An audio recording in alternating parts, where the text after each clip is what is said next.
Donc nous sommes de retour là sur scène avec une table ronde qui s'intitule « De l'engagement RSE à l'entreprise régénérative ». Les guillemets sont importants. Comment transformer nos modèles touristiques pour intégrer la préservation du vivant? Sur scène, nous avons Juliette Moiseau, qui est adjointe à la sous-direction des entreprises au CGDD, Commissariat général au développement durable. Nous avons également à côté Emmanuel Delannoy, chef de projet réseau territoire et entreprise, Life Biodiv France, à l'Office français de la biodiversité. Désolé de mon anglais, c'est vrai, il est déplorable, je suis désolée. Et vous avez également donc Bertrand Tullier, chargé de recherche-action chez Lumia. Vous reviendrez tout à l'heure sur ce qu'est Lumia. Nous avons également Pierre Watrelot, qui est directeur général de Terra Botanica, où on viendra vous rendre visite d'ailleurs demain lors d'un éductour. Donc voilà pour ceux qui se sont inscrits sur cet éductour. Alors on va commencer déjà peut-être par expliquer rapidement peut-être les différentes missions de votre structure, ou en tout cas un rapide descriptif. Je vais commencer avec vous, Juliette, sur le Commissariat général du développement durable. Oui, merci beaucoup. J'espère que vous m'entendez bien. Alors, le CGDD, de son petit nom, qu'est-ce que c'est? C'est tout simplement l'une des directions du ministère de la Transition écologique, qui travaille évidemment très étroitement avec nos collègues de l'OFB et de l'ADEME, que je salue, avec évidemment en tant que ministère ce rôle un petit peu particulier d'interaction entre la réglementation, on y reviendra sans doute, qui se construit, et les démarches plus volontaires. Et on essaie vraiment d'être à cette interface, souvent en lien avec vos fédérations professionnelles, mais aussi des entreprises individuelles. Et on essaie vraiment de voir comment on peut pousser cette transition écologique, mais aussi la transition juste. Merci. Emmanuel Delannoy, je vous laisse prendre la suite sur l'OFB. Qu'est-ce que c'est?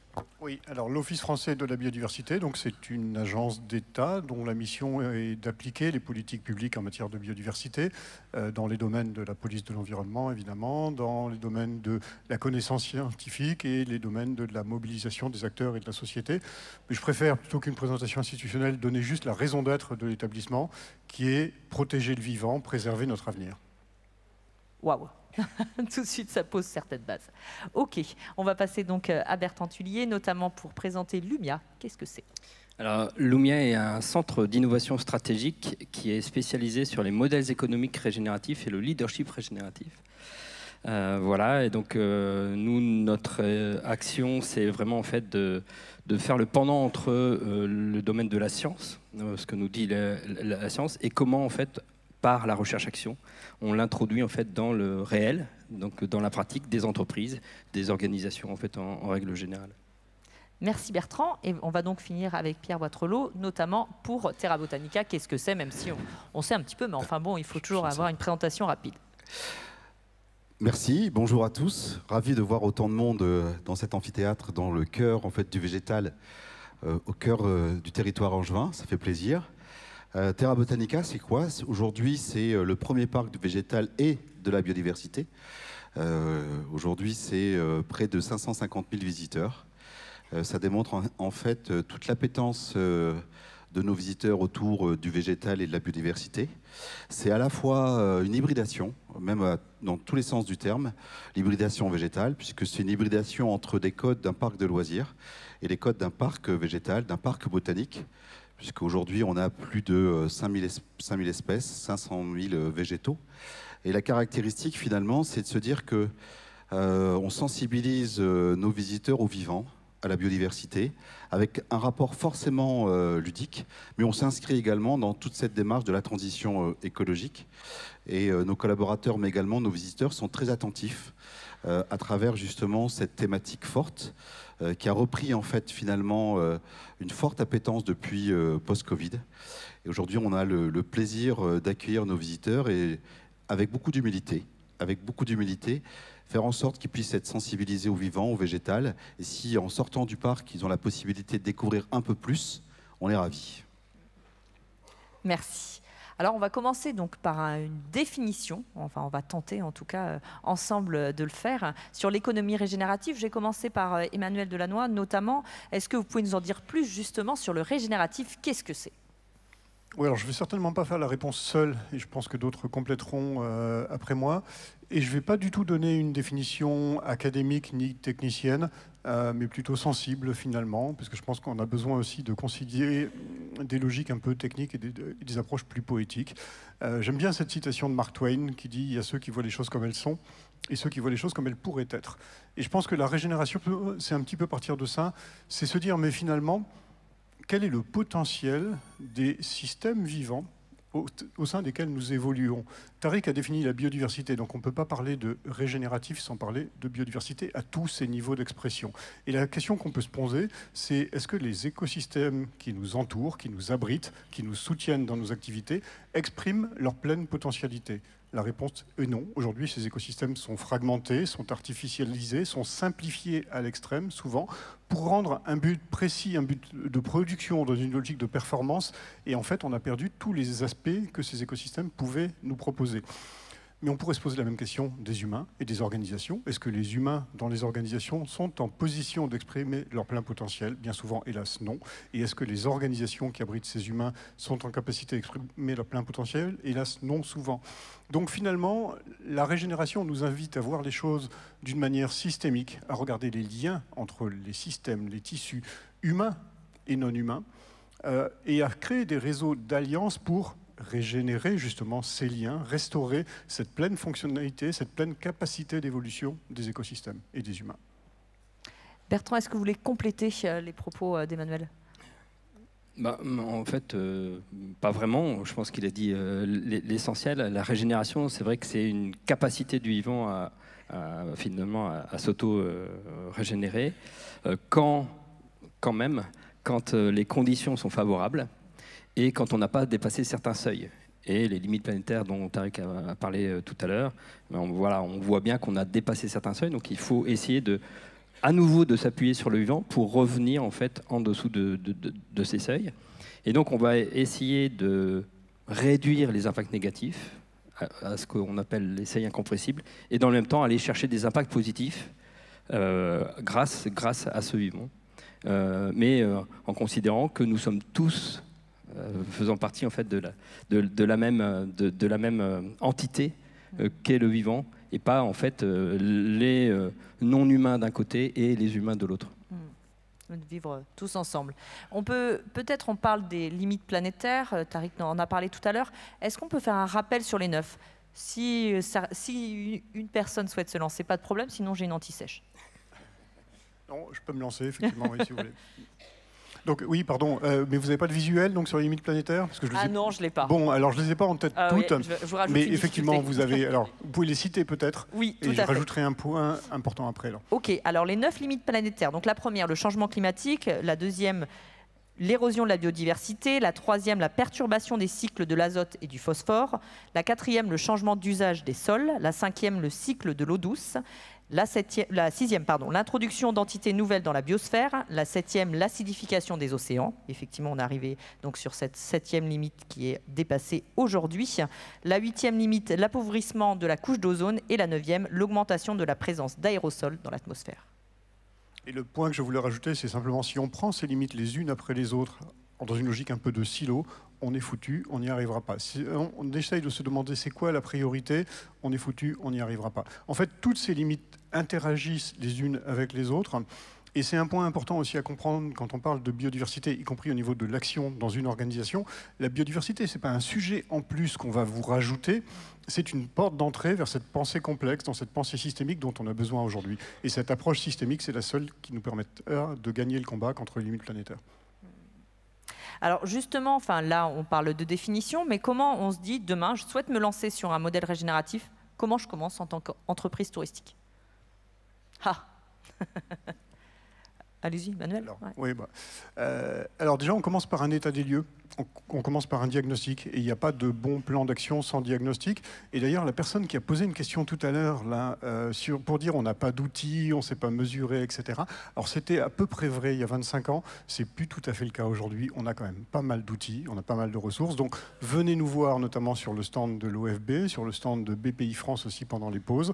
On a des outils qu'on a mis au point avec l'ADEME, avec Biodiversité. On a le DIAC BPI avec BPI France. Et il y a des outils comme Encore, par exemple, qui sont des outils gratuits en ligne. On propose, nous, à l'OSB, un guide pour l'action. Et en fait, dans le dispositif sur lequel je reviendrai un peu plus tard, entreprises engagées pour la nature, la première chose qu'on propose aux entreprises qui veulent s'engager, c'est de faire ce diagnostic en les outillant pour ça. Notamment, c'est la question des outils qui sont donc là présents pour les entreprises. Comment vous accompagnez, vous, Juliette Moiseau, notamment le Commissariat général du développement durable, sur la réglementation? Alors accompagner, on va mettre des guillemets, mais en tout cas, comment vous travaillez sur la réglementation pour que, en tout cas, co-construire et être, certes, dans la comment dire, je ne retrouve plus le mot, l'imposition, mais en tout cas, essayer que ça soit faisable et non insurmontable. Peut-être déjà quelques éléments juste en rebond de ce qu'ont dit mes voisins, parce que c'était très intéressant. Je parlais tout à l'heure de transition, et pour nous, c'est vraiment le concept qui est très intéressant. C'est de là d'où on part. Donc si on regarde comment les choses sont et vers là où on va, et on a bien conscience aussi que toutes les entreprises, tous les acteurs partent pas du même point de départ, n'ont pas les mêmes contraintes. Je parlais aussi de transition juste, parce que c'est très important de toujours garder en tête aussi les contraintes de ceux qui viennent, des personnes qui sont sur les territoires, des personnes qui veulent être dans ce tourisme plus durable, plus responsable. Donc c'est vraiment important de ne pas se dire tout le monde est au même point de départ, mais par contre c'est vrai que peut-être l'horizon est le même. Sur la question des diagnostics, je fais aussi un petit clin d'œil. Il y aura un atelier cet après-midi animé par mon collègue Mathieu Bollard, que je salue, avec un outil qui est gratuit, proposé par l'OFB et le ministère, et qui permet de faire ce diagnostic. Donc vraiment des outils, il y en a. Il est assez développé, puisqu'il y a 24 sous-secteurs du tourisme qui sont traités. Donc vraiment, je pense qu'aujourd'hui, il y a pas mal d'outils. C'est comment s'en saisir et pas avoir l'impression que c'est une surcouche. Ça, je pense que c'est très important. Et je pense fondamentalement que tous dans la salle, la biodiversité, vous la préservez déjà. Alors peut-être que vous ne l'appelez pas comme ça, que vous ne le formalisez pas, mais quand on s'intéresse au repas qu'on sert, à la provenance des produits qu'on utilise, à où on implante son site, à comment on entretient ses locaux, tout ça c'est de la biodiversité en fait. On ne l'appelle pas forcément comme ça. Donc je pense que tout le monde en fait aujourd'hui, mais ce n'est pas forcément formalisé. Donc il ne faut pas forcément le voir comme la couche en plus, même si on parle beaucoup décarbonation, adaptation. Donc on a l'impression que c'est encore une nouvelle dimension. En réalité, elle est déjà présente. Mais c'est comment mieux l'identifier, parce qu'on peut avoir vite l'impression de s'épuiser et de ne pas savoir quels sont les bons gestes. On a souvent cette impression-là en tant que consommateur. En tant qu'entreprise, c'est la même chose. On peut se dire finalement, je mets beaucoup d'efforts et je ne sais pas si c'est les bonnes choses. Et c'est pour ça que c'est important d'avoir ces phases de diagnostic plus ou moins approfondies, mais pour se dire, il faut là où je dois concentrer mes efforts, et ce n'est pas forcément la même réponse, à la fois par rapport à l'entreprise que je suis, par rapport à mon territoire, par rapport à ce que j'ai déjà fait. Et sur votre question sur la réglementation aujourd'hui, elle se construit plutôt à une échelle européenne, elle concerne plutôt des grandes entreprises, mais évidemment, tout ce mouvement, il est global. Une grande entreprise qui doit répondre à certaines exigences, elle se retourne aussi vers ses plus petits maillons, vers ses fournisseurs. Donc fatalement, c'est des choses qui concernent tout le monde. Et nous, ce qu'on essaie vraiment de faire, c'est notamment de créer ce lien entre la partie volontaire, tout ce que vous faites aujourd'hui, et cette partie réglementaire, pour se dire il ne faut pas que ce soit deux chemins qui ne se croisent pas. Il faut justement que tout ce qui est fait de manière volontaire, ça nous nourrisse, on se dise quelles sont les bonnes idées, les bonnes pratiques, et à l'inverse, nous en tant que ministère, qu'on puisse justement se dire, si à un moment on voit que les choses qui se font sur le terrain, la réglementation elle est complètement différente, il faut réussir à réaligner. C'est pas facile, c'est un travail itératif forcément, mais c'est pour ça que c'est important de ne pas séparer les deux, de se dire il y a la réglementation d'un côté et puis il y a toutes les bonnes initiatives de l'autre. En réalité, à un moment, tout ça, ça va être la même chose. Et puis cette réglementation, elle ne vise pas que les entreprises, elle vise aussi les acheteurs publics. Je pense qu'il y a beaucoup de collectivités et d'établissements publics dans la salle. C'est vrai que c'est souvent les moments où on n'a plus trop le choix et on doit faire. Et moi, je crois fondamentalement que plus on anticipe et plus on teste des choses, moins ça fait peur le jour où ça devient obligatoire. Donc il y a effectivement la partie réglementation. Là aussi, peut-être, on peut... Alors je me retourne à nouveau auprès d'Emmanuel et après j'arrête de vous embêter. Emmanuel, sur l'OFB, effectivement, sur l'accompagnement des entreprises, comment vous travaillez avec les entreprises, puis les destinations à venir justement sur le régénératif, la biodiversité, comment vous accompagnez, quels sont les outils, où est-ce qu'on peut en tout cas vous trouver. Alors aujourd'hui, sur d'ailleurs au Village des Solutions toute la journée, mais voilà, comment est-ce qu'on peut travailler avec vous en tant que destination touristique ou en tant qu'entreprise touristique ? En tant qu'entreprise touristique et en tant que destination touristique, les deux, puisque le tourisme fait partie des filières prioritaires sur lesquelles on travaille et qu'on suit. D'ailleurs, vous verrez sur notre stand donc, Nawal, qui est donc notre petite princesse pour faire écho à la présentation de Tariq, et l'expert biodiversité, l'expert tourisme, pardon, au sein de l'OFB. On accompagne, comme je le disais tout à l'heure, à travers des outils qui permettent de faire un bon diagnostic déjà, et ensuite à travers des outils qui permettent de faire un plan d'action qui va être pertinent. Nous on dit SMART en fait, donc spécifique, mesurable, atteignable, réaliste, pardon, pas atteignable, additionnel, réaliste et temporellement encadré. Voilà pour le SMART. Et un plan d'action qui soit pertinent, c'est-à-dire qui soit raccord avec le cœur de métier de l'entreprise. C'est-à-dire qu'on n'est pas là pour se faire plaisir en mettant quelques fleurs dans le jardin ou une ruche sur le toit. On est là pour avoir des impacts réels, c'est-à-dire à l'endroit où les impacts vont avoir lieu et à l'endroit surtout où on a des leviers d'action. Et ça peut être en amont de la chaîne de valeur auprès des fournisseurs, ça peut être en aval de la chaîne de valeur auprès des usagers, par exemple, si on a des chaînes de valeur relativement simples comme ça. Et il y a des cas beaucoup plus compliqués que cela, évidemment. Ça, c'est un point important. Oui, l'autre point sur lequel donc, on travaille aujourd'hui beaucoup, c'est la dimension de territorialisation. C'est-à-dire qu'on va chercher à se rapprocher des opérateurs, des acteurs du tourisme et des entreprises en général, le plus possible, soit avec des acteurs terrains, donc qui vont être par exemple les agences régionales pour la biodiversité. Donc aujourd'hui, il y a 82% des communes françaises qui ont la chance d'avoir une agence pour la biodiversité dans leur territoire, une agence régionale pour la biodiversité. On va pouvoir travailler aussi auprès de réseaux relais. Alors, Tariq a mentionné par exemple la CEC, la Convention des entreprises pour le climat, qui est un des partenaires. C'est ce qu'on appelle des dispositifs passerelles qui vont être des portes d'entrée. Et enfin, donc, nous travaillons, je l'ai mentionné tout à l'heure, avec l'ADEME, avec BPI France et des tas d'autres sur des outils conjoints. Chacun de ces outils est décliné en fonction des secteurs d'activité et des tailles d'entreprise. Ce ne sont évidemment pas les mêmes outils pour un grand groupe, pour une ETI, un établissement de taille intermédiaire, une PME ou une TPE. Et donc tout ça est décliné et rendu accessible pour chaque entreprise. Tout à fait. Alors le préalable, c'est, vous me le disiez d'ailleurs tous les quatre, que le bon préalable, c'est déjà d'avoir une bonne politique RSE. Et justement, comment est-ce qu'on peut accompagner de cette bonne politique RSE, qu'il faut continuer jusqu'au bout, jusqu'à un début de régénératif, ou en tout cas rentrer dans le régénératif. Je vous regarde Bertrand, puisque c'est vous qui allez donc répondre à cette question. Comment on upgrade un petit peu sa politique RSE pour passer au régénératif ?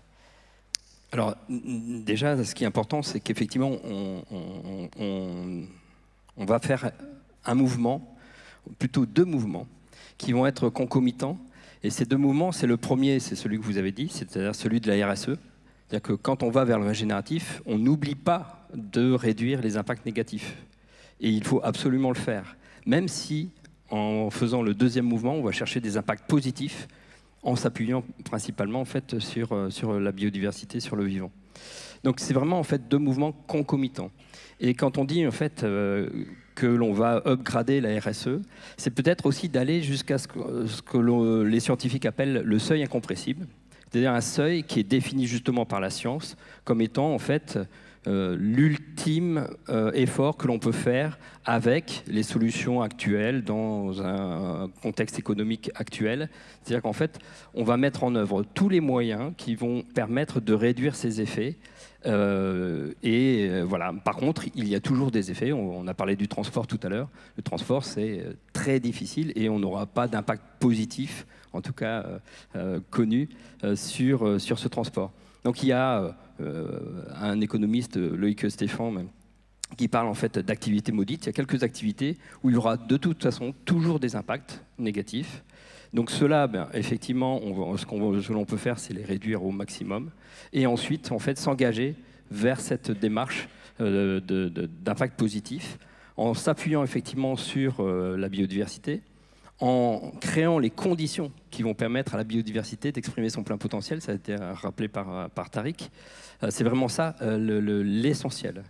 Et donc, on va le faire, quand je dis la biodiversité, c'est en incluant toujours en fait, l'humain dans cette biodiversité.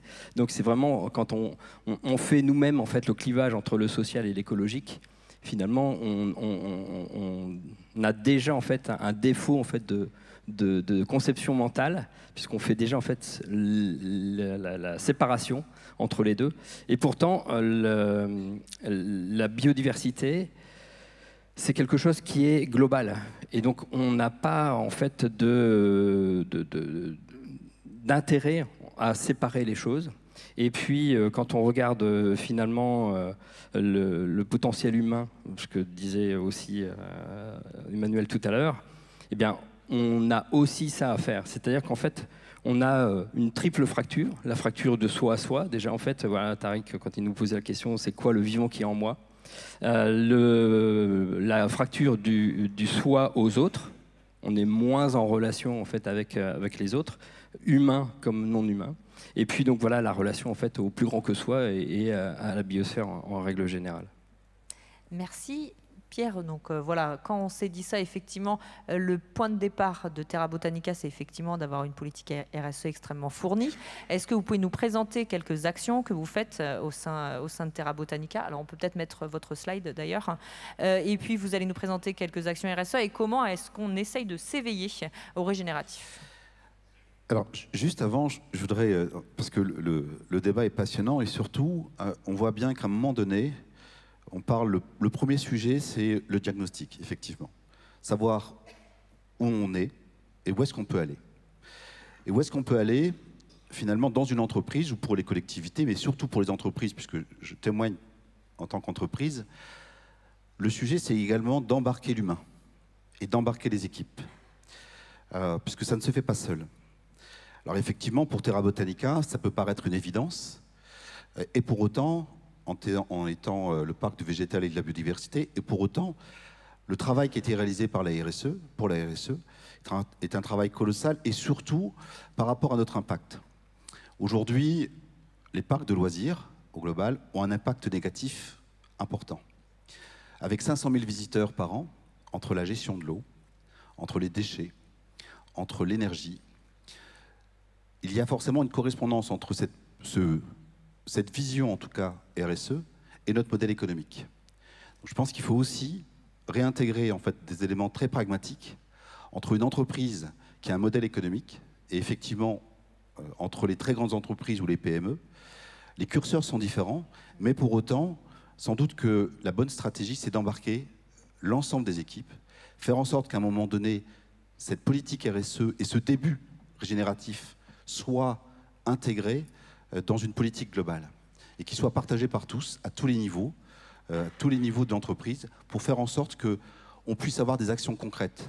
Parce que ce que demandent les collaborateurs, c'est également d'avoir cette relation à la biodiversité, cette relation avec cette stratégie, qui va également s'inscrire dans des éléments très concrets qui vont être à la fois visibles pour les collaborateurs, mais également pour les visiteurs. Aujourd'hui, quand on a sur un compte d'exploitation 700 000 euros d'énergie sur un parc comme Terra Botanica, c'est un vrai sujet. Mais ce n'est pas qu'un sujet économique, c'est également un sujet de sens. Donc il faut associer cette relation économique avec ce sens. Donc effectivement, on a bien avancé sur la RSE, puisqu'on a également eu la possibilité d'avoir un label avec le SNELAC, qui est le Syndicat national d'établissements de loisirs et culturels. Et on est aujourd'hui niveau expert, donc qui a sensibilisé et engagé experts. Et on a à peu près 120 critères, donc c'est extrêmement précis. Puis on travaille également avec beaucoup de partenaires, on travaille avec Solutions Co, avec l'ADEME, on est entouré, c'est qu'on ne reste pas seul dans une politique RSE, mais également dans un début, parce que j'ai découvert finalement cette inscription vers une entreprise régénératrice. On s'inscrit également dans un partenariat, dans une politique, et on a travaillé avec l'ensemble des équipes sur un certain nombre de sujets, notamment sur les déchets. Les déchets, aujourd'hui, avec 500 000 visiteurs, ça a été une politique. On a réduit de 75% à 53% les effets déchets. Après, il y a des choses qu'on ne maîtrise pas. Comme disait monsieur, c'est que le premier sujet, le premier impact carbone d'un parc de loisirs, c'est les visiteurs, c'est le transport. Aujourd'hui, on ne peut pas faire grand-chose. Mais pour autant, demain, et c'est là où on s'inscrit dans un temps court, moyen, mais un temps long, où on se dit que demain, on a mais également avec le territoire, parce qu'on s'inscrit dans un territoire, et avec les politiques publiques, se dire comment on diminue cet impact et comment on favorise les mobilités douces ou les mobilités qui vont nous permettre justement de diminuer cet impact carbone. Après, on a beaucoup travaillé sur l'isolation, sur l'ensemble de notre isolation du parc, et puis on a un vrai sujet, qui est le sujet de l'eau. En relation entre la biodiversité, la taille du parc et cette capacité à mesurer, déjà à mesurer, parce que le premier sujet, c'est mesurer. Quand on ne mesure pas, et on ne le mesurait pas auparavant, aujourd'hui on a mis en place des outils qui permettent de mesurer et qui permettent d'avoir beaucoup plus de finesse en fait, dans nos diagnostics, de se dire comment on adapte notre exploitation à travers le végétal, donc à travers également les essences, on change d'essence, puisqu'on s'inscrit également dans cette transition écologique, dans cette transition climatique. La question qu'on se pose, c'est Terra Botanica dans 10 ans, c'est quoi? Avec ce réchauffement, avec ce nouveau modèle qui s'inscrit demain. Donc on modifie en fait la façon dont on gère l'eau, mais ça s'inscrit également dans un diagnostic et dans des mesures précises. Et puis on a beaucoup d'actions qui sont collectives, qui sont faites par les collaborateurs.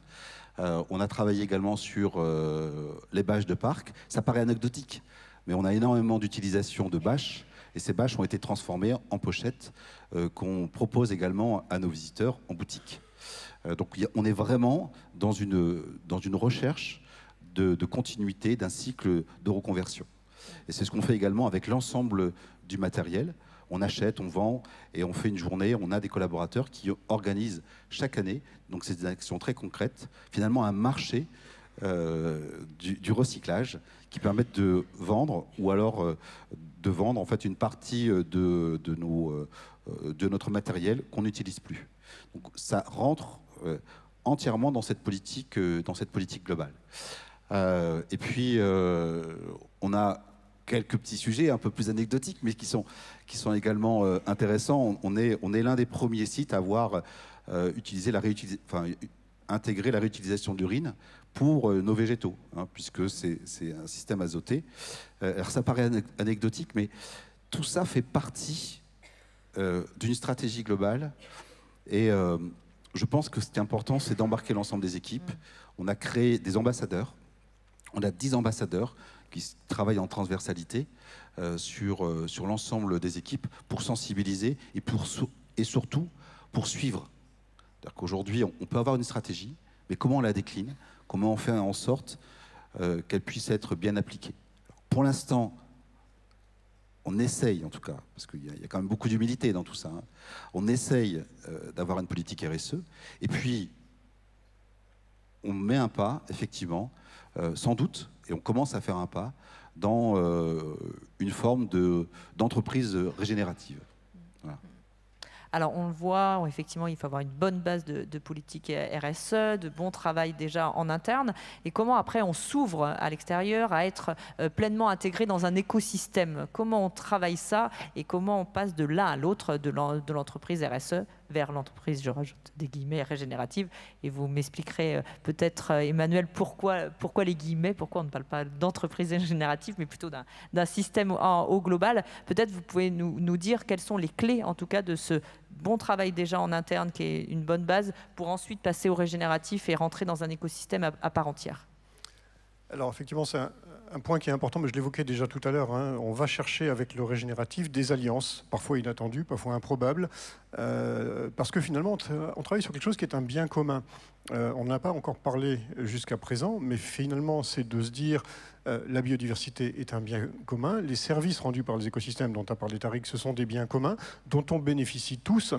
Et finalement, parfois, on va être en concurrence par rapport à l'accès de ce bien commun-là.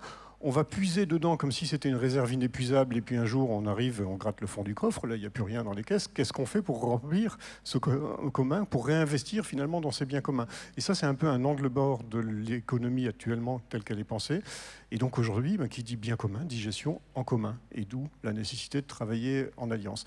Il y a un point dont on n'a pas parlé aussi, c'est quand on a beaucoup parlé d'impact, on n'a pas beaucoup parlé de dépendance finalement vis-à-vis des services écosystémiques. Et quand on fait son diagnostic, c'est aussi de se dire, mais de quoi mon activité dépend par rapport à la biodiversité?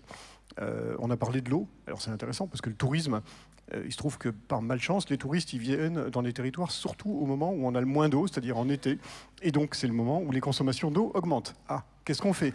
Et on va être en concurrence avec d'autres usagers du cycle de l'eau, les producteurs d'énergie. EDF a besoin d'eau pour la petite hydroélectricité, pour refroidir les centrales, etc. Les agriculteurs ont besoin d'eau aussi, et les acteurs du tourisme ont besoin d'eau. Tout le monde a besoin d'eau. Peut-être que si on se mettait autour de la table, alors ça existe déjà à travers les agences de l'eau, mais dans une logique plutôt d'hydrologie régénérative, de stocker l'eau dans les paysages, mais c'est des choses qu'on ne peut pas faire à son niveau isolé. Et je vais prendre un cas, à la fois fictif et réel. Il est réel par le constat, il n'est pas encore réel dans la mobilisation et ce qu'on a pu faire. Un hôtel qui est au bord d'une rivière, qui propose à ses clients des activités de kayaking, etc., à faire du kayak sur la rivière. Tiens, quand l'eau de la rivière sent pas bon, parce qu'il y a de l'eutrophisation, beaucoup trop d'azote, de nutriments, de phosphate, etc. dans les eaux, il y a des algues qui pullulent, et puis comme il fait très chaud, ça pourrit, l'eau est nauséabonde, c'est pas très attirant pour les touristes. Et parfois, on peut avoir des annulations de réservation. Quand il n'y a plus assez d'eau, on ne peut plus du tout faire l'activité non plus. Là, dans la RSE, qu'est-ce que je peux faire? Je mets des mousseurs pour réduire les consommations d'eau dans l'hôtel, etc. On voit bien que ça ne suffira pas. Donc, il faut aller chercher les autres usagers de la rivière et travailler avec l'ensemble des acteurs du territoire. Et là, c'est un des sujets sur lesquels on commence à réfléchir, c'est que dans le dispositif Entreprises engagées pour la nature, c'est un dispositif qui valorise des plans d'action individuels. Mais comment on pourrait imaginer, et on y travaille, et l'année prochaine on fera des annonces importantes là-dessus, valoriser des engagements collectifs, par exemple à l'échelle d'un bassin d'emploi ou d'un micro-bassin versant, et de se dire, tiens, le long d'une rivière, il va y avoir des dizaines d'hôtels, de restaurants, de campings, etc. On fait travailler tous ces acteurs ensemble, et on leur demande de travailler avec les agriculteurs, avec les collectivités territoriales. Et ensemble, on propose un plan d'action.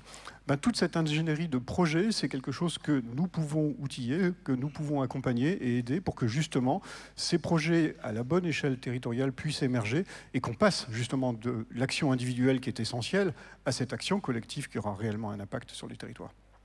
Donc une question aussi de gouvernance qui serait plus plurielle et en tout cas diverse. On peut peut-être prendre l'exemple d'office de tourisme. Alors ça voudrait dire quoi pour un office de tourisme? C'est un changement aussi de posture, en tout cas un changement de rôle. Qu'est-ce qu'on pourrait imaginer? Peut-être Bertrand, vous avez une idée, en tout cas d'un système régénératif au niveau d'un territoire. Qui on pourrait mettre autour de la table sur une thématique précise? Alors bon, là, je vous donne un peu une colle, mais en tout cas, comment est-ce que du coup on change de posture quand on est office de tourisme pour se rapprocher du modèle régénératif? Déjà, ce qu'il faut comprendre, c'est que le tourisme touche à beaucoup de secteurs finalement d'activité sur un territoire. Et c'est en tout cas moi ce que j'aime quand je travaille sur le tourisme régénératif, c'est que justement c'est une porte d'entrée pour travailler en fait à cette échelle territoriale. Et de ce fait, les coopérations sont nécessaires. Et la coopération, de toute façon, c'est l'un des principes du vivant. Donc ça reste complètement intéressant en fait de voir comment justement une agence de tourisme est en capacité en fait d'aller travailler avec d'autres acteurs du territoire et pas simplement les acteurs du tourisme. C'est aussi avec l'agriculture, avec des entreprises, même parfois industrielles en fait, parce que comme vient de le dire Emmanuel, elles peuvent avoir une influence en fait finalement sur le paysage, elles peuvent avoir une influence sur le biotope lui-même, et donc là par exemple sur l'eau. Donc l'agence en fait, alors elle peut pas le faire seule. C'est sûr que ça vient en fait modifier ses façons de procéder, et donc elle doit être, même si elle le fait déjà beaucoup en fait avec les acteurs du tourisme, mais elle doit ouvrir le champ, ne pas rester en fait dans la chaîne de valeur du tourisme, mais ouvrir cette chaîne de valeur à l'ensemble en fait des acteurs du territoire. Et c'est ça qui est complexe. Ça veut dire qu'elle ne peut pas le faire seule. Je pense qu'elle doit le faire en lien très étroit avec la collectivité qui, elle, est vraiment en fait le chef d'orchestre du territoire et donc qui a ces liens pour faire justement en fait ces alliances et venir travailler finalement sur les biens communs, c'est ça en fait, hein, c'est de définir en fait un programme et puis finalement une gouvernance pour gérer finalement en fait ce commun. C'est l'un des rôles en fait d'une agence demain. En impliquant bien sûr en fait les acteurs du tourisme, hein. On les met pas de côté, mais simplement en fait on va élargir en fait le champ sur lequel elle va agir. Et on ne peut plus se dire, ah bah tiens, il y a un référentiel, on a des cases à remplir, et puis comme ça, on est régénératif. Là, pour le coup, on doit toujours être sur mesure avec le territoire sur lequel on est, que ce soit pour le système d'acteurs ou que ce soit via le territoire, qu'il soit rural, qu'il soit littoral, qu'il soit... Enfin, est-ce que j'ai bon? Bon, je regarde Emmanuel, au hasard. Oui, oui, vous avez bon. Non, je pense que si on a quelques caractéristiques à donner par rapport à cette économie à visée régénérative, hein, donc on est bien sur la notion effectivement de vision systémique, on est bien sur ces notions de coopération et donc de gouvernance, on est bien sur ces notions de réinvestissement dans des biens communs. Et finalement, tout ça fait une nouvelle manière de voir l'économie. On n'est plus sur un compte d'exploitation individuel. Et un point qui est important, qui ressortait d'ailleurs dans certaines discussions qu'on a pu avoir hier, c'est la question du retour sur investissement.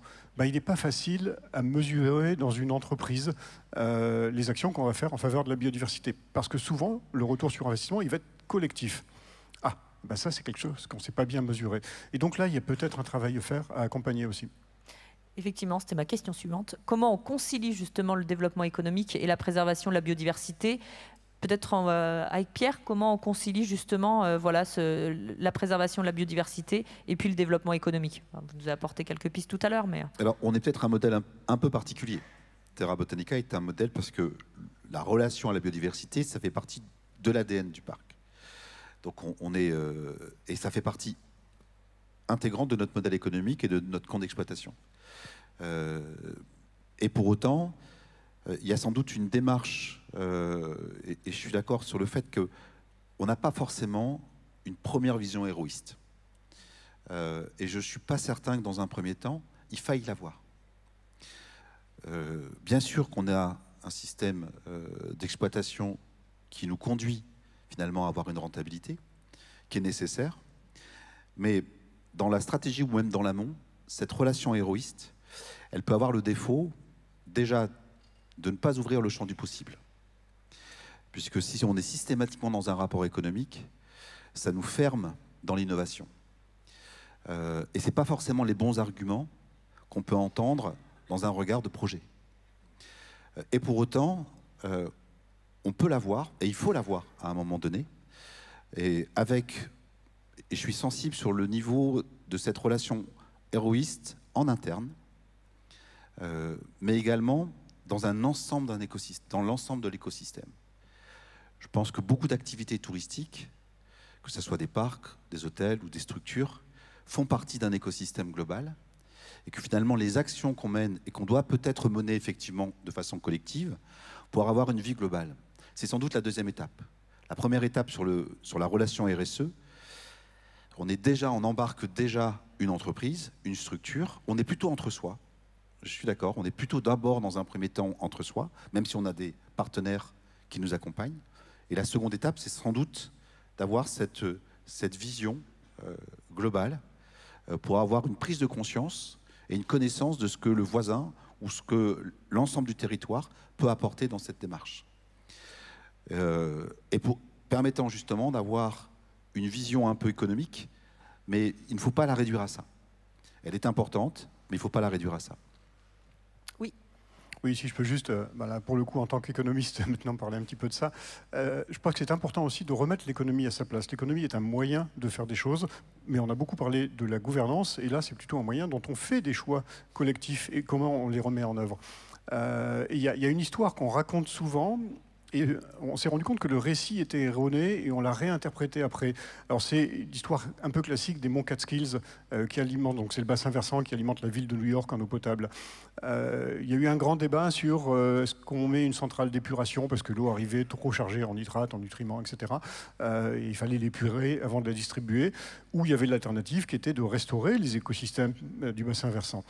Et en fait, on a longtemps présenté les choses uniquement avec l'argument économique qui était de dire ça coûte beaucoup moins cher de restaurer l'écosystème et en coût d'exploitation, beaucoup moins cher aussi chaque année parce que la centrale, il faut la faire tourner, l'entretenir régulièrement, etc. Et donc, il y avait un réel avantage économique. Sauf qu'en fait, le choix n'a pas été pris dans ce sens-là. C'est d'abord les citoyens qui ont dit mais non, mais les monts Catskills, on y est attaché. C'est là qu'on va passer nos week-ends, nos vacances, etc. On est attaché à ce qui est une nature en bon état à cet endroit-là. Et derrière, on est allé chercher des justifications économiques qui ont permis d'emporter la décision. Et je pense que le bon rôle de l'économie, il est là, c'est de mesurer effectivement des choses qui vont être mesurables, mais il y a aussi des tas de choses dans la vie qui ne sont pas mesurables. La valeur économique de l'empathie, la valeur économique de l'amour, la valeur économique du bonheur, moi je ne sais pas la définir et personne n'est capable de la définir. Et pourtant, ce sont des choses qui sont essentielles. Voilà, donc c'est pour moi un des sujets, c'est quand on parle de biodiversité, finalement, Tariq a beaucoup parlé aussi des nouveaux imaginaires collectifs à faire émerger, etc. Je pense qu'il y a aussi un nouvel imaginaire économique à faire émerger. Et quand on est entrepreneur, quand on entreprend, et je pense que c'est le cas de beaucoup de personnes qui sont dans cette salle-là aussi, on n'entreprend pas que pour s'enrichir soi-même. Pour gagner sa vie, évidemment, c'est essentiel, mais on entreprend pour créer quelque chose qui va nous dépasser. Justement, au CGDD, on travaille justement sur l'économie verte.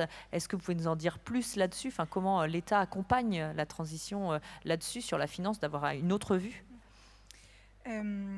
Oui, effectivement, je voulais rebondir sur cette question dont on a un petit peu parlé, des cases à remplir et des tableaux Excel que nous citaient les étudiants de tout à l'heure. Alors nous, on est très sur les cases à remplir et les tableaux Excel, clairement. C'est ce que j'allais dire, par contre. Tout à fait.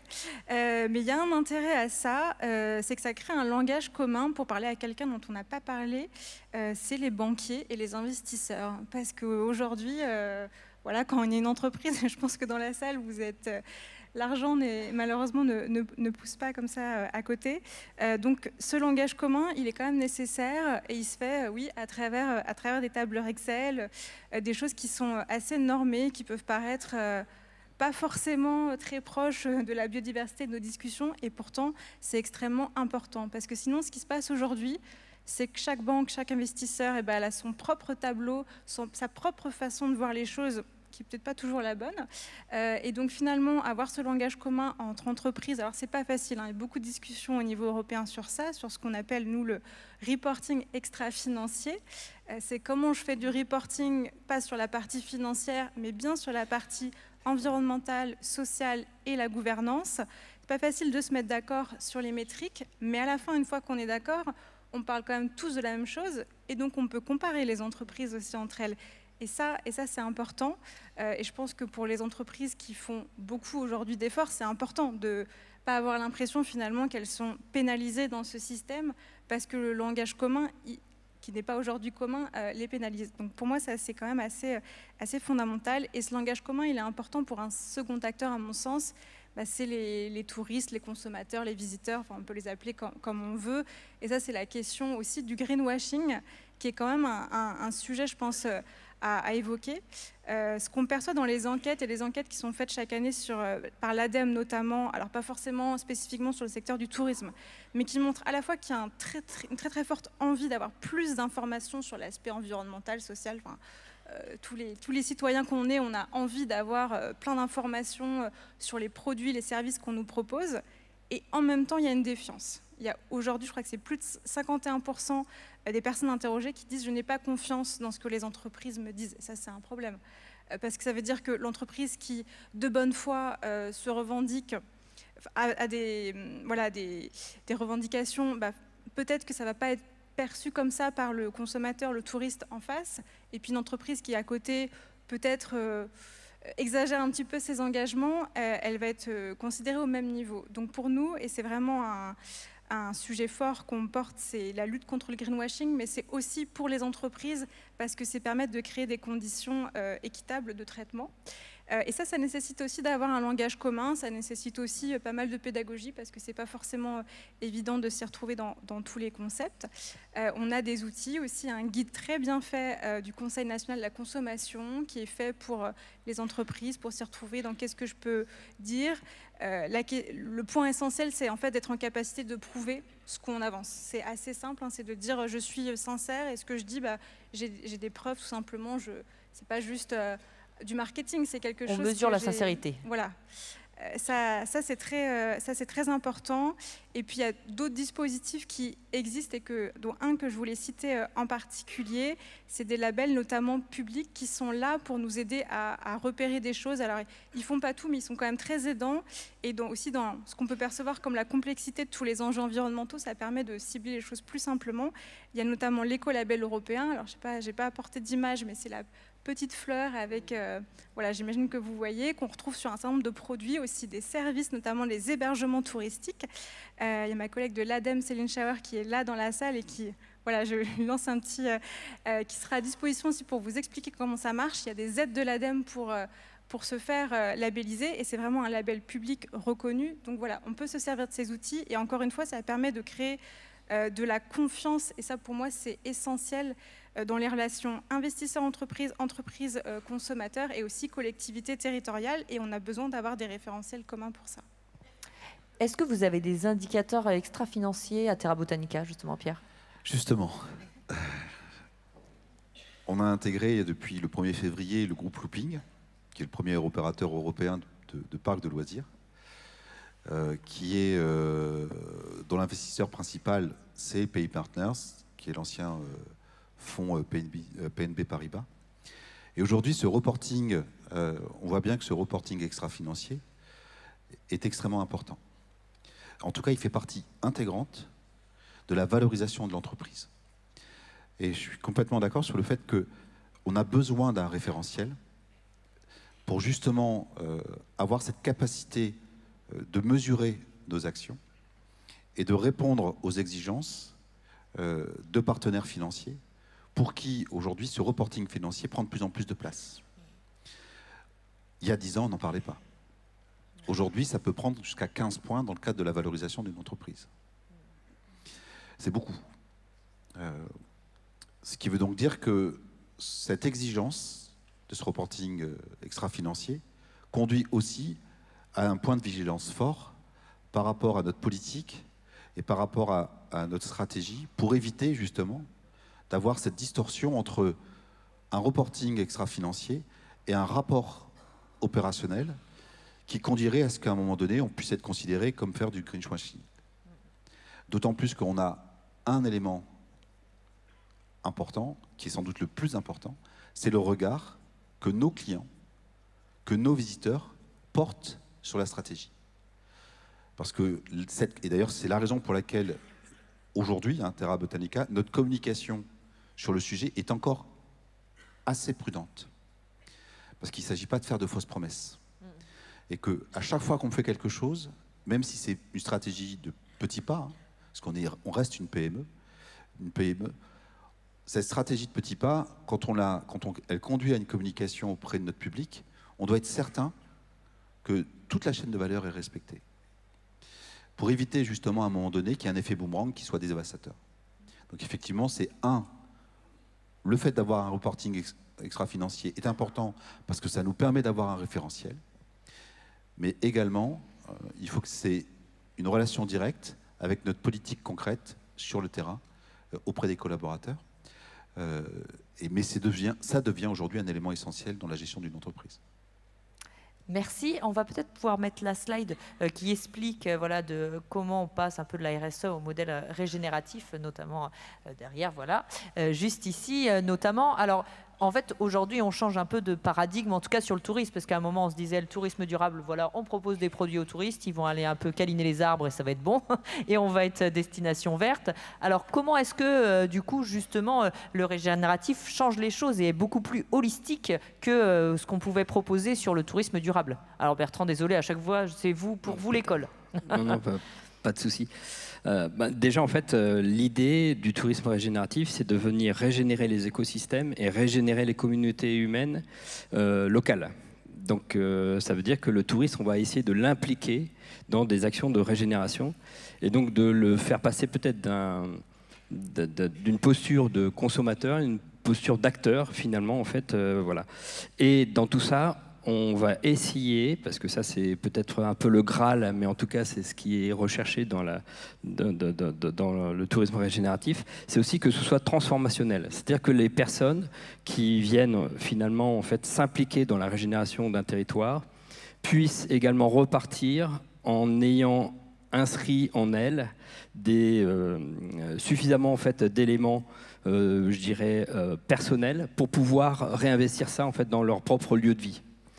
Donc c'est extrêmement important en fait, de considérer que ça n'est pas simplement en fait, de nouvelles activités qu'on va proposer simplement en fait, touristiques en plus, mais qu'on va essayer de partir des besoins du territoire, de partir en fait des problématiques locales inscrites et qui ont été définies par justement en fait l'écosystème local et donc de la gestion de ce commun, comment finalement en fait on le fait et comment le touriste va s'intégrer en fait dans cette démarche pour venir justement être un acteur de cette régénération et pas simplement enfin, voilà, un consommateur du paysage, en fait, des activités qu'on lui propose. Merci. Je vous propose qu'on passe la parole en tout cas au public. Si vous avez des questions, des compléments, peut-être des retours d'expérience à partager.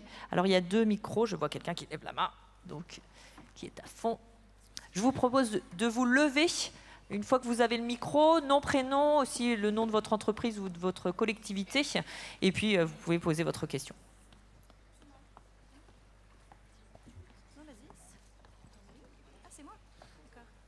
Bonjour. Levez-vous si c'est possible. Oui, ouais, merci. Sophie Portier, nouvellement chômeuse. Bonjour à tous.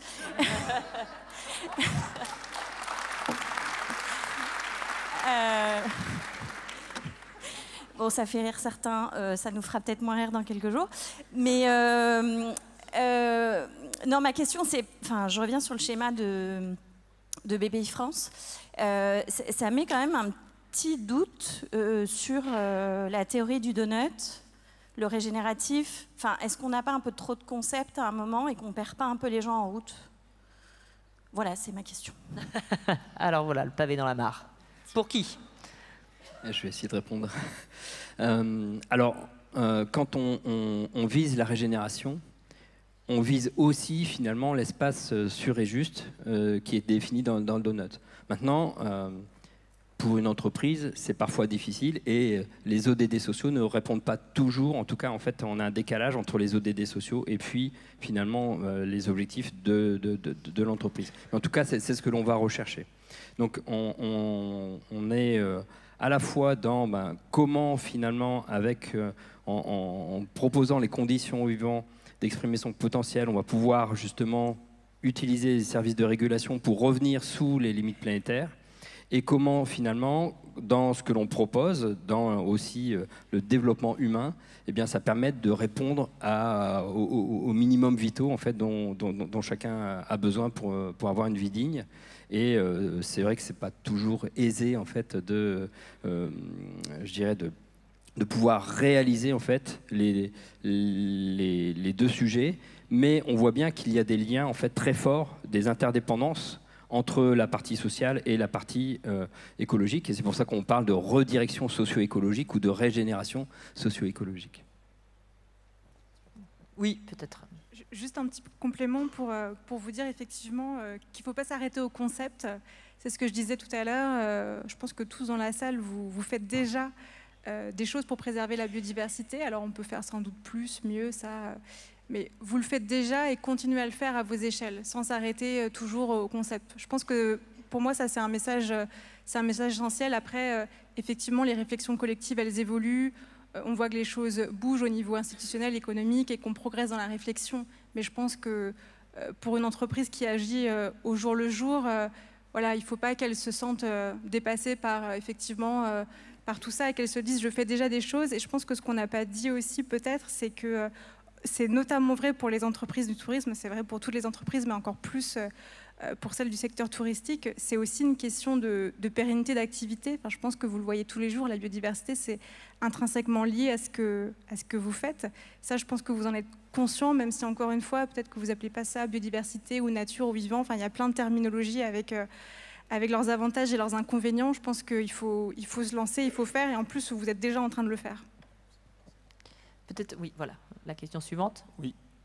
Bonjour, du coup, Erwan Lecomte, je travaille à l'agence de développement touristique du Lot. Hier, on a travaillé justement à définir le concept, arriver à mieux le faire passer au sens de la sensibilisation, de l'information, de la préservation, la régénération. Donc c'était des travaux très intéressants.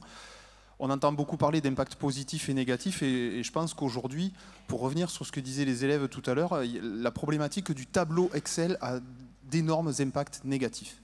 Je reviens sur la qualité des outils dont on dispose, c'est extrêmement intéressant, mais la manière dont on peut les faire passer et les vulgariser auprès des professionnels, c'est un impact très négatif à l'usage. On l'a travaillé avec le parc naturel régional des Causses du Quercy chez moi, et la personne en charge de la biodiversité a dit « mais c'est quoi ?» Donc je pense que dans l'impact positif que peut créer la qualité de l'outil, il faut investir aussi là-dessus. C'est que pour nous, pour le faire passer derrière, je pense que pour moi, il a un impact négatif très fort. Et il y a beaucoup de tableaux Excel dans le fonds de tourisme durable, on en a parlé, Sophie. Il y en a dans Tourisme et Handicap, il y en a dans les grilles de classement, on n'en peut plus et les élèves l'ont dit. Je pense que la qualité de l'outil qui peut être aujourd'hui avec ce dont on dispose dans le numérique est quelque chose d'interactif, de facile à faire passer, à remplir et qui peut derrière générer peut-être des choses un peu plus interactives pour que le professionnel s'en empare, ça permettra que les démarches soient plus faciles à faire passer, quoi. Voilà. Donc je reviens sur le fait de dire il faut... Bon voilà, c'est pas un procès, hein, je sais que c'est facile, mais il faut penser à ça, à la qualité de l'outil. Merci.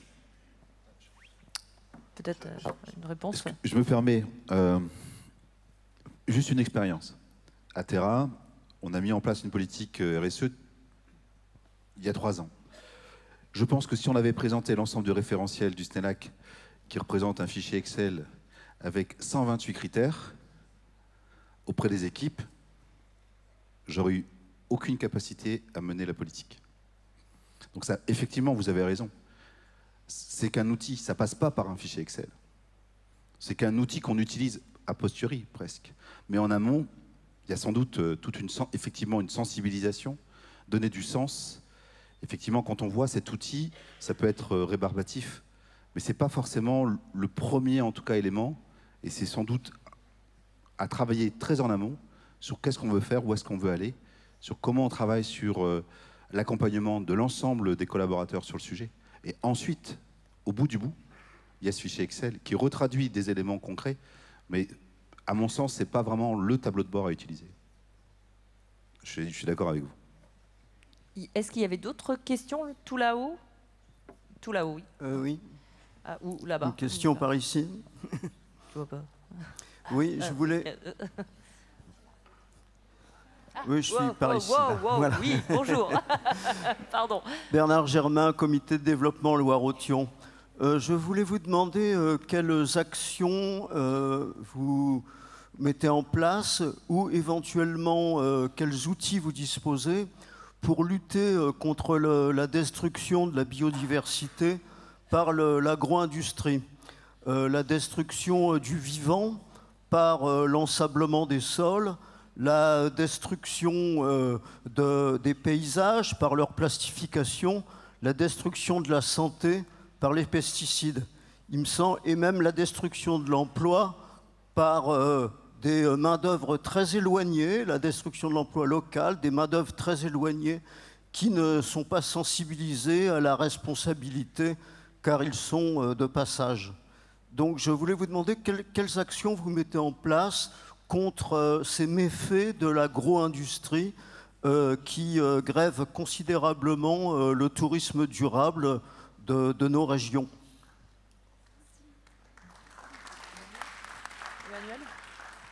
Emmanuel, peut-être sur cette question? Oui, alors enfin, en 2 mots, parce que je ne pourrais pas répondre à toute la question dans sa complexité. Et par ailleurs, j'appartiens à une direction qui s'occupe plutôt de la relation avec les entreprises. Et vous connaissez la relation difficile parfois qu'il peut y avoir entre l'OFB et le monde agricole. Ça a quand même défrayé la chronique. Il y a tout un travail d'apaisement parce que le dialogue doit avoir lieu, il doit continuer. Donc l'idée n'est pas de stigmatiser une profession, l'idée est de travailler ensemble et d'échanger. Mais par ailleurs, les agriculteurs sont très en amont d'une chaîne de valeur dans laquelle il y a beaucoup d'acteurs en arrière. Et donc la question c'est qu'est-ce qui se passe dans l'aval de la chaîne de valeur ? Que commandent les grandes plateformes de la distribution? Que commande l'industrie agroalimentaire? Quels sont les cahiers des charges qu'on met en œuvre? Et nous, en tant que consommateurs, on vote tous les jours avec notre carte bancaire quels sont les choix de consommation qu'on fait. Et on voit bien que tout ça, ce n'est pas des slogans simplistes ou des solutions simples qui vont permettre de résoudre un sujet sur lequel il y a énormément d'inertie, parce qu'on est quand même sur une inertie d'un modèle agro-industriel qui a à peu près 50 ans d'histoire. On ne le fait pas pivoter du jour au lendemain. Et la question, c'est comment on accompagne aussi les personnes qui, aujourd'hui, sont placées dans ces situations-là. Donc, voilà, réponse complexe, hein, je ne botte pas en touche, hein, je dis simplement qu'il faut que chacun se parle, chacun prenne ses responsabilités, et on a des gens qui travaillent là-dessus au quotidien. Merci. Est-ce qu'il y avait une autre question? Il y en a deux ici, et puis une là-haut. Là. Allez, souci. Bonjour, Marc, Vacances ouvertes. Ce que j'entends, c'est qu'on a des questionnements sur les notions, les référentiels, les tableaux Excel, etc.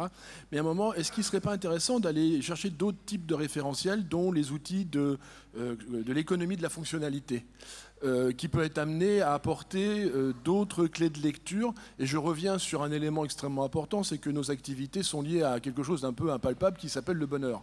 Et quelque part, de le réinterroger dans un cadre qui n'est plus le cadre, je dirais, classique du modèle libéral tel que nous connaissons, mais avec d'autres éléments. Donc, la question naïve, et si on changeait un tout petit peu de paradigme?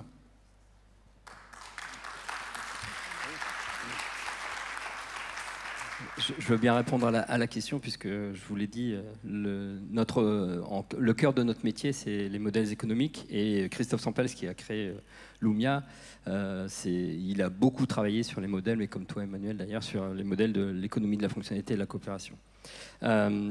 C'est un moyen, en fait, de changer les choses, parce que les modèles de l'économie de la fonctionnalité et de la coopération, ce qu'ils ont d'intéressant, notamment ces modèles serviciels, c'est de sortir de la logique volumique. Donc, c'est un moyen, en fait, effectivement, de réduire très nettement, en fait, les pressions, parce que de ce fait-là, on utilise aussi beaucoup moins de ressources. Et ce que vous avez dit est extrêmement intéressant, c'est que il faut absolument travailler, et nous, en tout cas, on en est persuadé, travailler sur le cœur du sujet, c'est-à-dire, en fait, le modèle économique. Si, Emmanuel l'a dit aussi, si c'est juste en fait mettre un peu de verre, en fait, un peu plus de verre que ce qu'on faisait jusqu'alors, ça ne changera pas la donne et on ne sera pas au rendez-vous en fait des enjeux auxquels on est confronté. Donc, et il y a une réelle prise de conscience qui est nécessaire pour justement travailler et faire en sorte que la biodiversité soit au cœur de vos activités touristiques. Ce qui n'est peut-être pas le cas aujourd'hui. Peut-être que c'est en fait quelque chose qui vient en superposition, mais il faut en fait l'intégrer et le mettre au cœur de votre modèle. Et pour ça, en fait, il y a ce que nous on appelle en fait les portes de reconnexion au vivant. C'est comment en fait on peut reconnecter les modèles économiques au vivant, même quand on pense être très éloigné en fait de ce vivant. Merci. Est-ce qu'il y avait deux autres questions? Ça sera les deux dernières, je pense, avant qu'on passe au repas. C'est ça, il y avait deux dernières questions, il me semble. Bonjour à tous, Chiara Pellas de l'entreprise Molo. Moi, je voulais revenir plus sur le volet transport, parce que j'ai l'impression que d'un point de vue touristique, c'est un peu le volet oublié de cette vision de l'entreprise régénérative, parce que justement, comme ça a été dit, de fait, on peut difficilement avoir un impact positif avec nos déplacements. Or, ça a été rappelé aussi, c'est plus de 70% des émissions du secteur touristique, et donc l'impact sur la biodiversité, il est réel. C'est donc le sujet numéro 1 à traiter quand on parle de durabilité dans le secteur touristique. Donc moi, je voulais savoir ce que vous en pensiez déjà, et puis surtout avoir des exemples concrets sur ce que vous mettez en place dans votre entreprise ou dans les entreprises que vous accompagnez pour réduire l'impact du transport, même si on ne peut pas le transformer en quelque chose de positif. Pierre, peut-être? Merci. Vraiment vaste sujet. Vaste sujet parce que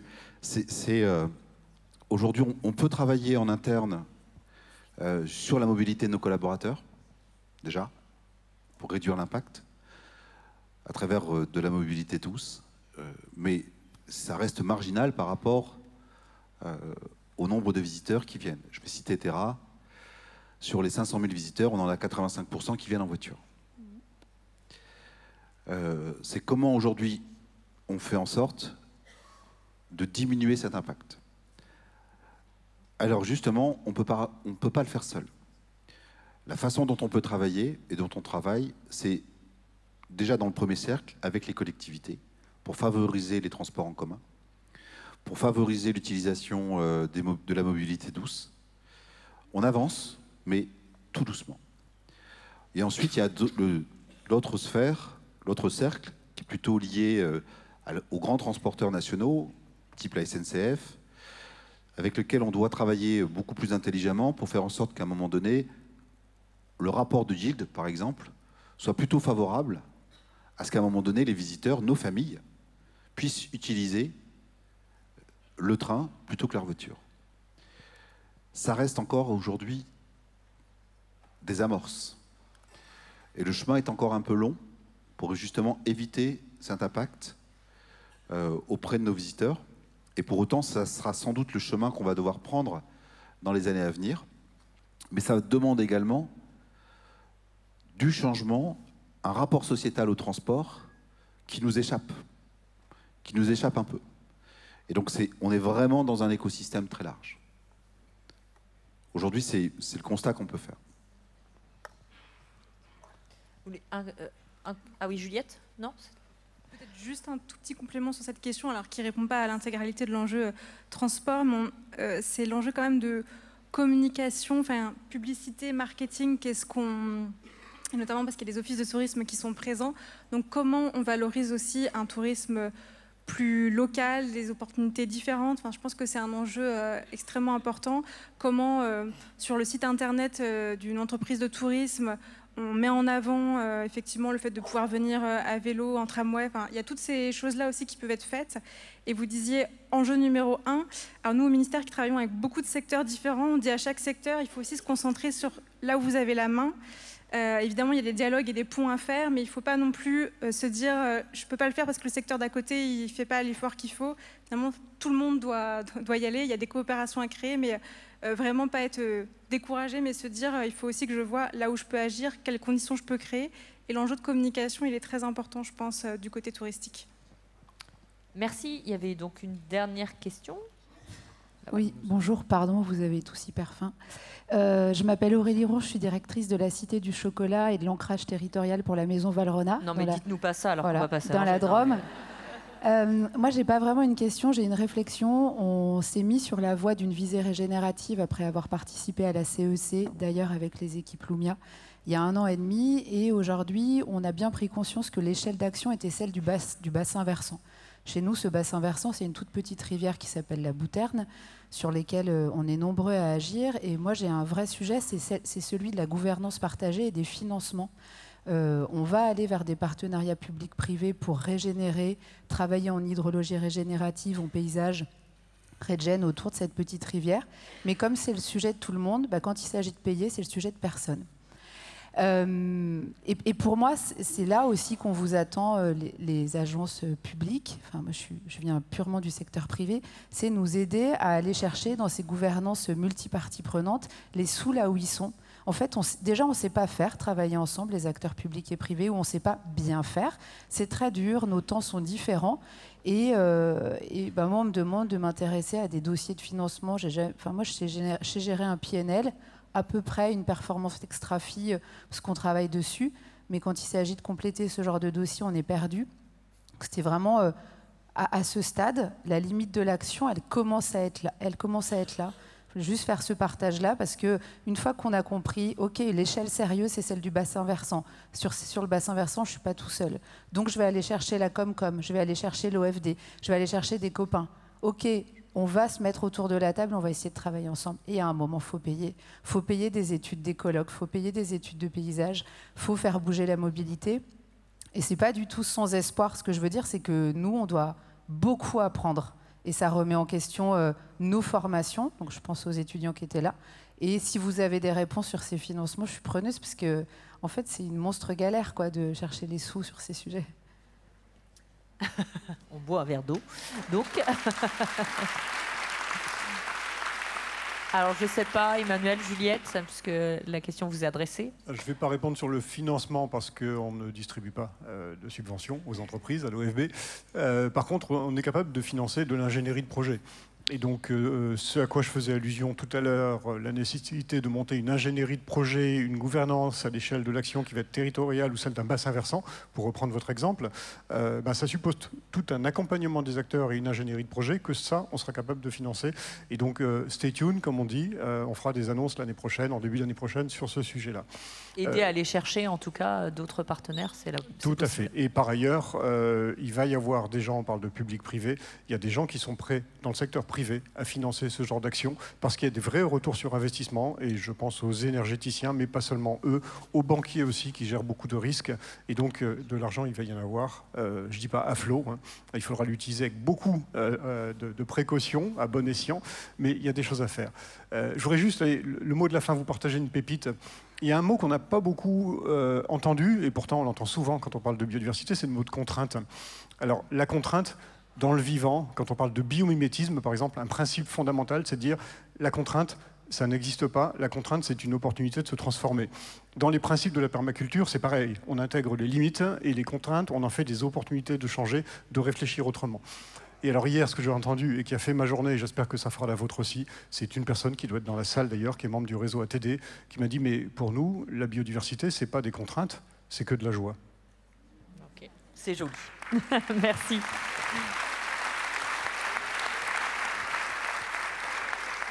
Donc je vous remercie tous les quatre pour ces échanges constructifs.